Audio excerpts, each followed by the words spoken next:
लग्नाचे दागिने म्हणजे श्रीमंत पेशवाई दागिने, नाशिकचे सुप्रसिद्ध सराफ मयूर अलंकार सराफ। ताज्या बातम्यांसाठी नाशिक न्यूजच्या YouTube चॅनलला सबस्क्राईब करा आणि बेल आयकॉनला प्रेस करा।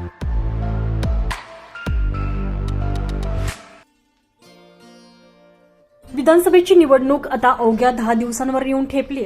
सर्व पक्ष उमेदवारांच्या प्रचार फेऱ्यानंतर आता राष्ट्रीय आणि राज्य पातळीवरील नेत्यांच्या सभा होऊ लागलेल्या आहेत। आरोप प्रत्यारोपाच्या फैरी झाडल्या जात आहेत। महायुती आणि महाविकास आघाडी अशी जोरदार चुरस सर्वत्रच वाढली।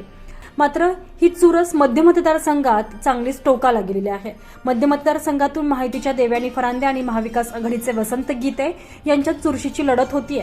दरम्यान देवयानी फरांदे यांच्याकडून जोरदार प्रचाराला सुरुवात झाली आहे। आज देवयानी फरांदे यांनी प्रभाग क्रमांक 13 मधून प्रचार रॅलीला सुरुवात केली। याच प्रभागातून देवयानी फरांदे यांनी आपल्या राजकीय कारकिर्दीला सुरुवात केलेली होती। या प्रभागातून त्या नगरसेविका राहिलेल्या आहेत। दरम्यान या प्रभागाचा कायापालट आपल्या राजकीय कारकिर्दीत केला असल्याचा दावा देवयानी फरांदे करतायत। हा माझा जुना प्रभाग आहे। मी ह्या ठिकाणून नगरसेविका राहिलेली। इथल्या पाण्याचा प्रश्न, इकडच्या रस्त्यांचा प्रश्न, इथं गटारांचा प्रश्न मी सोडवलेला आहे आणि प्रत्येक घरातल्या नागरिकांना मी नावानिशी ओळखते आहे आणि हाच आशीर्वाद आणि संबंध ऋणानुबंध जे आहे हे मला प्रचारामध्ये कामी येत आहे।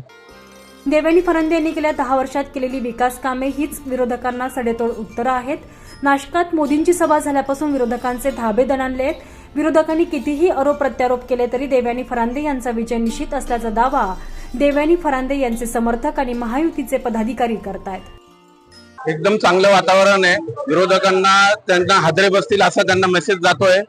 मोदींची सभा झाली त्यानंतर भारतीय जनता पार्टीचे जेवढेही लोक आहे, मोदींना मारणारे जगामध्ये तर लोक आहेत, पण नाशिकमध्ये मोदींच्या विषयी फार मोठा एक आदर आहे आणि आमदार फरांदे यांनी मागील 5 वर्षामध्ये, त्याच्याही मागील 5 वर्षामध्ये खूप विकास कामं केलेले आहेत। त्या विकास कामांमुळेच काही समोरच्यांना ते उत्तर आहे। लोकांमध्ये खूप प्रचंड उत्साह आहे। 13 मध्ये भारतीय जनता पार्टी व महायुतीच्या आपल्या उमेदवार देवयानी ते फरांदे यांची प्रचार रॅली निघालेली आहे। अत्यंत उत्स्फूर्त असा प्रतिसाद या प्रचार रॅलीला मिळतोय। प्रभाग 13 मधून प्रचंड अशी आघाडी भारतीय जनता पार्टी घेईल याबद्दल माझ्या मनामध्ये कुठलीही शंका नाही। नमस्कार, माझं नाव पवन जगदीश उगले। मी मध्य विधानसभेचा मतदार आहे। जो फरांदे मॅडमांनी 10 वर्षामध्ये जो विकास केला आहे त्या विकासाला अजून 5 वर्ष म्हणजे 15 वर्ष पुढे नेण्यासाठी आपण घरोघरी जात आहोत आणि मॅडमांना दिलेल्या मतदारांनी उत्स्फूर्त प्रतिसाद पाहता विरोधकांची पायाखालची वाळू घसरलेली आहे। विजय केशर, देशाचे पंतप्रधान नरेंद्र मोदी व आपले महाराष्ट्राचे मुख्यमंत्री एकनाथजी शिंदे तसेच देवेंद्रजी फडणवीस यांनी जी लाडकी बहीण योजना महिलांसाठी राबवली आहे त्याच्यामध्ये अतिशय उत्तम वातावरण आहे व महिला सर्व महायुतीला मतदान करणार आहेत। क्रमांक 13 मधून देवयानी फरांदे यांच्या प्रचाराला प्रारंभ झाला।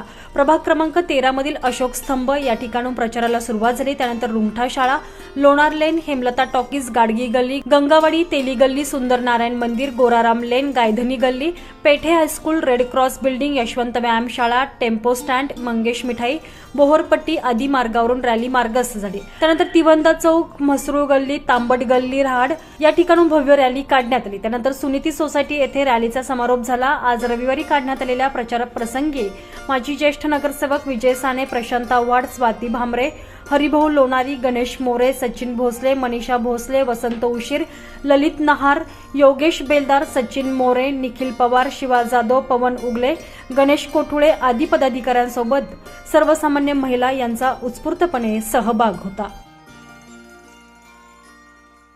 संजय परमार, नाशिक न्यूज, नाशिक।